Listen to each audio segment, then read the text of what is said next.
नमस्कार विद्यार्थी मित्रों, ધોરણ 8 હિન્દી વિષયમાં આજે આપણે નવા સત્રમાં ફરી મળી રહ્યા છે। વિદ્યાર્થી મિત્રો, આજથી આપણે હિન્દીમાં થોડાક વ્યાકરણ વિભાગની ચર્ચા કરીશું। એમાં પહેલું તો વ્યાકરણ વિભાગ જ્યારે આપણે વિચારીએ ત્યારે પહેલું તો વિરામ ચિહ્નોની વાત કરવી જરૂરી છે, જેથી તમને હિન્દી વિષયમાં કઈ રીતના લખવું એ તમને સારી રીતે આવડી જાય। ચલો ત્યારે વિરામ ચિહ્નો વિશે તમે તો અવગત છો જ, परंतु હવે આપણે થોડીક પુનરાवर्तन स्वरूपे विराम चिन्हों જોઈ લઈએ। बराबर, चलिए। तो सभी विद्यार्थी मित्रों को हिंदी विषय में आपका स्वागत है। हम आज का विषय हिंदी और हमारा विषयांग है विराम चिन्ह। निम्नलिखित वाक्यों को ध्यान से पढ़िए। अध्यापक छात्रों को पढ़ा रहे हैं। गाय के दूध से दही, घी और मक्खन बनता है। दीपक क्या बनना चाहता है? वाह, कितने सुंदर फल फूल। ऊंट वाला बोला, वैद्य जी, कल शाम तक तो यह ठीक था। निराला बड़ा जाने माने कवि है।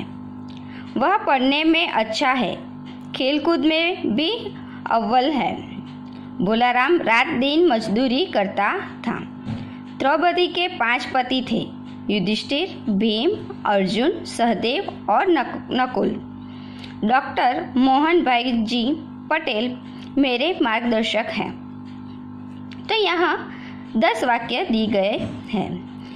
तो इस वाक्य में आपने देखा होगा कि कहीं पूर्ण विराम है, यहाँ वाह है, उसके बाद भी एक उद्गार चिन्ह है। यहाँ दीपक क्या बनना चाहता है, प्रश्न किया है तो प्रश्नार्थ चिन्ह है। तो यह सारे जो चिन्ह है वह होते हैं विराम चिन्ह। विराम चिन्ह की व्याख्या देख लेते हैं। किसी भी भाषा को बोलते, पढ़ते और लिखते समय अर्थ को स्पष्ट करने के लिए वाक्य के बीच या अंत में थोड़ा रुकना पड़ता है। इस रुकावट को संकेत देने वाले लिपि चिन्ह को विराम चिन्ह कहते हैं। फिर से देख लीजिए। किसी भी भाषा को बोलते, पढ़ते और लिखते समय अर्थ को स्पष्ट करने के लिए वाक्य के बीच या अंत में थोड़ा रुकना पड़ता है। इस रुकावट को संकेत देने वाले लिपि चिन्ह को विराम चिन्ह कहते हैं। तो कौन कौन से विराम चिन्ह है?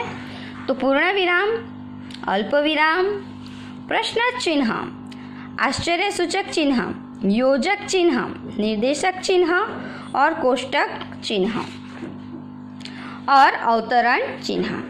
तो यह विराम चिन्ह के 8 चिन्ह हमें देखने हैं।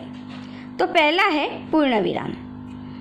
पूर्ण विराम चिन्ह विधान वाक्य, सरल वाक्य एवं संयुक्त वाक्य के अंत में होता है। जैसे कि राजेश किताब पढ़ता है। तो यहाँ આપણે જેમ કહીએ ને ગુજરાતી વિષયમાં રાજેશ ચોપડી વાંચે છે, પછી ફૂલ સ્ટોપ કરીએ છીએ, બરાબર? તો અહીંયા આગળ ઊભી લીટી કરવી પડે છે।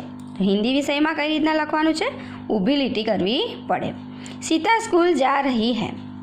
वे लड्डू उछालते रहे। दानव अपने कमरे में परेशान थे। तो वाक्य के अंत में यहाँ क्या है? पूर्ण विराम चिन्ह विधान वाक्य, सरल वाक्य एवं संयुक्त वाक्य के अंत में होता है।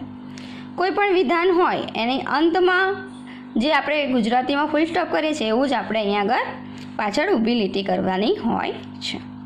अल्प विराम, वाक्य पढ़ते समय जहाँ थोड़ा रुकना पड़ता है वहाँ अल्प विराम चिन्ह का प्रयोग होता है। आपने ऊपर देखा था, द्रौपदी के 5 पति थे, युधिष्ठिर, भीम, अर्जुन, सहदेव और नकुल। तो यहाँ सभी में अल्प विराम किया गया है। जैसे कि हमारे देश में हिंदू, मुस्लिम, सिख सभी रहते हैं। तो हिंदू, मुस्लिम, सिख में हमें क्या करना है? अल्प विराम करना है। सुनो सुनो सुनो, वह गा रहा है। सांभळो सांभळो, ते गाई रह्यो छे। तो आ बधामां अल्प विराम મૂકવો પડે। राम लक्ष्मण और सीता अयोध्या लौटे, रोको मत जाने दो। ठीक है, तो वाक्य पढ़ते समय जहाँ थोड़ा रुकना पड़ता है वहाँ अल्प विराम चिन्ह किया जाता है। तो इस तरह हमने विराम चिन्ह में 2 विराम चिन्ह देखे, पूर्ण विराम और अल्प विराम। अगले वीडियो में हम आगे के विराम चिन्ह देखेंगे। Thank you.